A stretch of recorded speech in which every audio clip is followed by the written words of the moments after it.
So we're doing things a little bit differently here. I don't know if everybody caught that. And so I just want to make sure that you understand it. We're going to do the format a little differently for the training. For those of you who don't know me, who weren't with us in Camp One, I'm Mary Isaac, and I am let me go up here and pin. I'm the camp director normally for the San Diego camp, the residential camp at UCSD, and I am the director of the virtual camp this year. And it's been a fun journey. It's been a wild, what's the Walt Disney thing about Mr. Toad's Wild Ride or something? It's been kind of like that. Yeah, it's been a wild ride for about at least the last 6 months, if not the year. Several of you were with us last year. Many of you were with us on Camp One. And let me look at here. I'm going to go back to gallery. And we are recording. So everybody knows that we are recording. In case somebody misses this for whatever reason, they'll be able to look at it later and hopefully look at it in a couple different pieces. How many of you are from Camp One?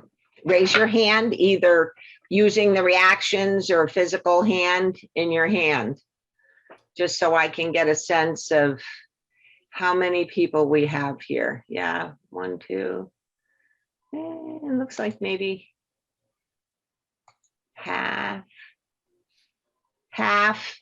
and half. So we've got a lot of new people that really don't know what the camp is all about. And I'm sure they're dying to find out what the camp is all about. Some of you may have already heard from your campers, because as I see from some of you, I see Lisa Groom, and she's a branch coordinator, and Ellie Lavender has heard from some of her campers, and Sandy Cup, about what came out of the last camp, both from a coach's perspective and from a camper's perspective. So we're gonna, the only thing that we know for sure about all these camps, even though the model, the basic prototype is designed a certain way, we know that every camp will be different, because we have different players in every camp.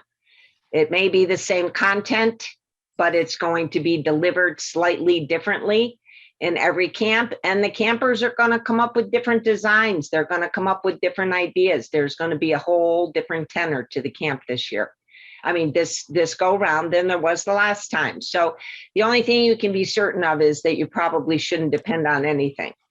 And as I see, many of the coaches are already doing what they were. I think I put something in the waiting room, right, about how to name yourself or something, maybe, or did I not put that on this one? It was on last Camp One. I think it's still here.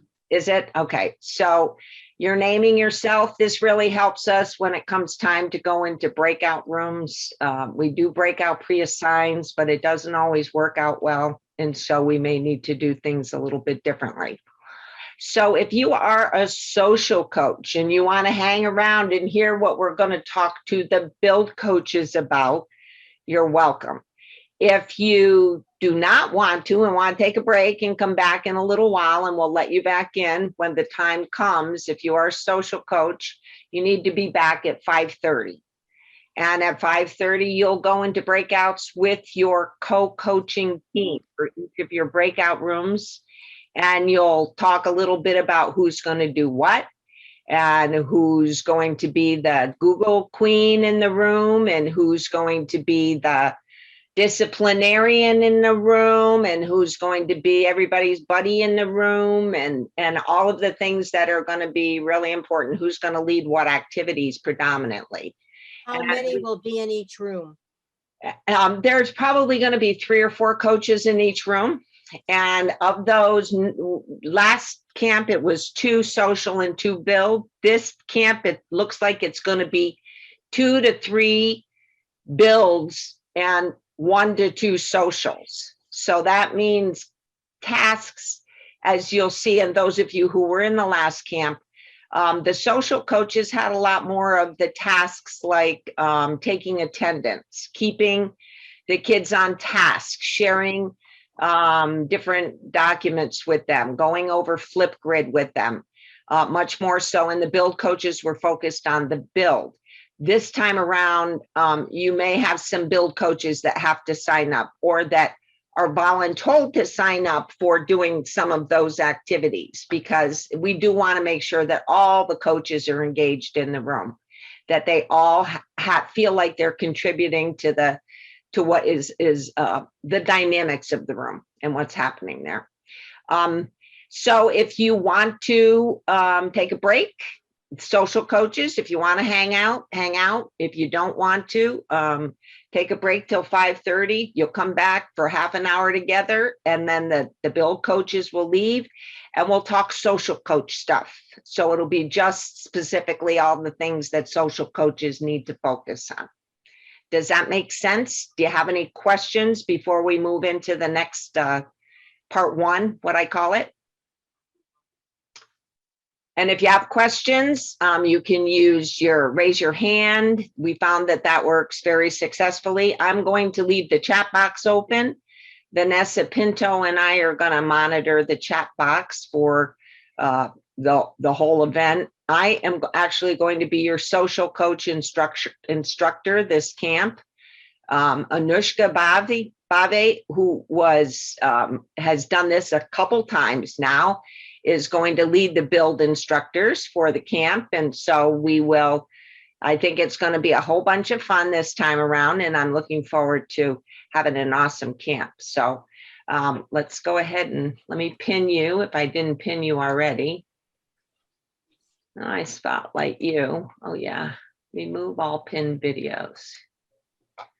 There's you. Hello, everyone. Like Dr. Mimi said, I'm Anushka.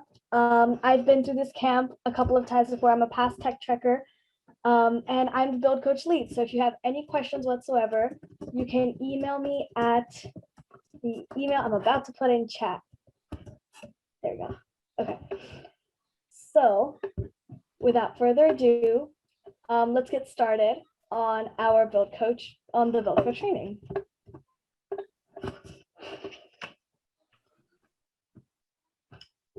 Sorry. Okay. So as a build coach, one of your primary responsibilities will be to guide campers through the hands-on engineering projects of the Wearable Tech Project and provide support during the build process of the wearable hat. So basically what you're going to be doing is you're going to be troubleshooting with the campers, helping them learn about servo motors, which are a type of motor. If you're wondering what that is, don't worry, I'll explain later. You're going to be teaching them about servo motors, about LEDs. You're going to be teaching them the technical aspect of things, how to assemble their hat so that it's tech. Some of the activities you're going to be doing with the campers is stuff like basic engineering concepts. You're going to be doing the circuit activity. You're going to be learning how to wire an LED, how to do an LED circuit, how to program an LED to blink, how to program servo motors, and how to program an LED with a servo motor. So those are your primary responsibilities as a build coach. So let's get into the meat of this.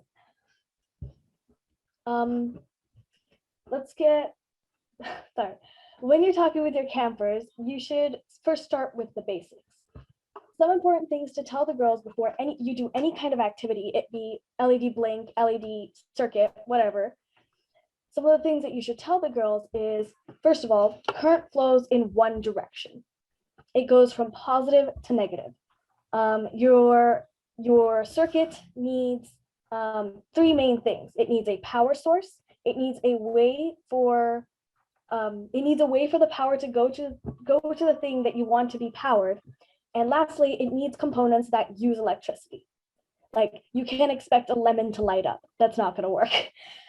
However, you can expect an LED to light up because that's electrical. If you want, on your own time, you can also go over conductors like copper and insulators like rubber. Just make sure that you're managing your time well and you're hitting all of the things that you need to hit before you go into conductors and insulators. Okay, now to get into the meat of this. So first of all, how many of you guys have played around with your kids? You can put it in chat. You can say, I have. You can just do the thumbs up reaction. Let's see. Okay. Seems that some of you have. Okay. Well, if you haven't, don't worry about it. But I do recommend that you play around with your kids before. Make sure you play around with the kids a little just to get a feel for what you're doing. And all the activities that you're going to be doing with your campers, make sure that you do them before the actual camp, just so that you can get a feel for it and so that you can understand what your basic responsibilities are. So let's get started. This is what a Arduino microcontroller is. What this, you can take out your kids and you can play around with this while I'm talking about it too, but this is the brain of the device. It's where the code goes. It's kind of like a mini computer. And the holes on the sides up here and down here, the power and analog and the digital PWM pins, those are known as pins, and that's where your wires will go. The Arduino is the thing that supplies, the Arduino is the thing that supplies power to the wires so that you can get your circuit to work. Next up, this is a breadboard. The strips on the side here are for the negative and positive connections that you'll be making. The breadboard is vertically connected. So let's just say you put a wire in the positive red column, and you put a wire in another wire in the positive red column. Then since it's electrically connected there, if you put another wire in the negative column, then because it's vertically connected, you can complete a circuit that way. And finally, the thick strip running down the middle is kind of like a river. You can think of it like a river. The circuits that you make on one side of the river don't interfere with the circuits you make on the other side. So you can have a completely independent circuit on one side of the river and a completely independent circuit on the other side of the river. They won't interact with each other in any way. They're not electrically connected. Next up, we have the wires. So in your kits, you'll see that you have a black, a white, and a red wire. The black wire represents negative, and it goes into ground in your Arduino. It is right there. It's in the digital, right to the left of 13, and there are 2 pins for ground in the power. Right next to, in between VIN and 5 volts. So the black wire usually goes into that. The red wire represents positive, and it goes into a power pin such as VIN or 5 volts, but it can also go into the red positive column on the very right here of the breadboard. The white wire is a signal connection to the pins. You usually use this for your servo motors. It's what tells the Arduino that, hey, send power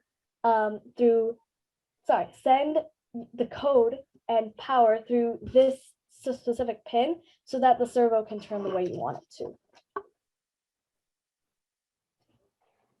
However, an important thing to tell your campers are that wires are wires. The wires don't care if they're painted black or red. This is just for the purposes of the camper to understand how a basic circuit works, how you need a power, how you need a ground, and sometimes you need a signal connection. If your camper needs more wires than they have, and they have some like extra white wires lying around, then tell them it's okay to use the white wires. In the end, they're just wires. You don't have to worry about that. If you use the black wire instead of the red wire, it's gonna like blow up or something. So next up, we have LEDs. Unlike wires, LEDs have a positive and a negative leg. The long leg is the positive leg, as the graphic shows, and the short leg is the negative end. A lot of the time when you're making LED circuits, you need to make sure that the positive and the negative sides are in the correct places, or else the circuit won't work. I know that I've made that mistake many times, and that's one of the main things that I check for whenever my LED circuit isn't working. And most of the time, that is the problem. So next up, we have resistors. Resistors restrict the flow of electricity to the different electrical components. It stops it stops the electrical components from burning out. I know that in one time when I was making a circuit, I forgot to use a resistor and I burned out like 3 LEDs because I wasn't using a resistor. I was very smart, I know. In our circuits for this camp, we usually put them before the LEDs. So usually around 5 volts of power that come from the Arduino are reduced to 3 volts of power that go through the LED. Next up, we have servo motors. I know some of you guys were wondering about this earlier, but a servo motor is a type of motor. You can put it that way. In your kit, you will find 2 types of servos, a positional servo and a continuous servo. A continuous servo will move continually if you give it a command for left or right. It won't stop in place, unlike the positional servo, which moves to the exact position you tell it to. For instance, if it's at 0 degrees and you tell it to move to 90, it will move to 90. It won't move any more than 90 degrees. Really quick safety tip, never move the blade on its own. It ruins the internal motor. Usually you only use the code to move the blade. Don't just use your fingers to move the blade. It kind of ruins the internal motor of it. Here we have some safety tips. These are really, really important for ensuring the safety of you and the campers. I'm just going to read through these really quickly just to make sure that everyone gets these. First of all, don't touch the red and black wires together while connected to a power circuit on or the Arduino board. Second of all, a short circuit is created when the black wires touch the red wire or they are connected to the same rail on the breadboard while connected to a powered Arduino board. That means that the power isn't stopping at a specific electronic component. It's just kind of going back to the Arduino without anything powered. Thirdly, a short circuit can potentially cause the wires or the Arduino board to get hot enough to burn you. So be careful with that. In the event of a short circuit, the Arduino board or component can potentially catch fire or explode. So make sure that your wires aren't touching each other just in case. And always unplug the board from power before changing components within the circuit. Make sure LEDs are facing the right direction, like I said earlier. Don't leave the Arduino plugged into power unattended. That could cause it to overheat and potentially catch flat fire or explode. And lastly, always check that your circuit is wired correctly before giving it power. That helps. That's just to make sure that you're not damaging any components of your circuit. Just to be sure, you know.